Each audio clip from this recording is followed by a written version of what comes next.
পটুয়াখালী ৩ আসনে বিএনপি জোটের প্রার্থী নুরুল হক নূর এবং বিদ্রোহী প্রার্থী হাসান মামুনের কর্মী সমর্থকদের মধ্যে সংঘর্ষ হয়েছে। শনিবার রাত ১১টার দিকে গলাচিপা উপজেলার ডাকুয়া ইউনিয়নের চতরা সরকারি প্রাথমিক বিদ্যালয়ের সামনে এ ঘটনা ঘটে। এ ঘটনায় উভয় পক্ষের প্রায় ১৫ জন কর্মী সমর্থক আহত হন।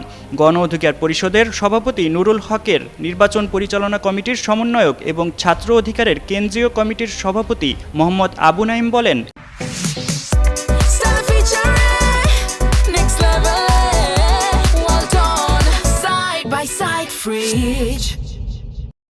গতকাল রাতে ডাকুয়া এলাকায় হাসান মামুনের কর্মী সমর্থকেরা ঘোড়া প্রতীকের মিছিল নিয়ে যাচ্ছিলেন।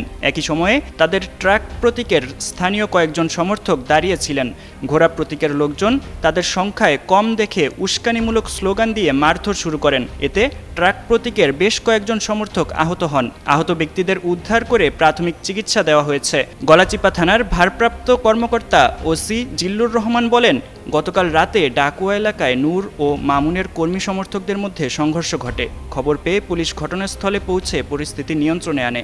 আপাতত কোনো ঝামেলা নেই বলে জানা গেছে।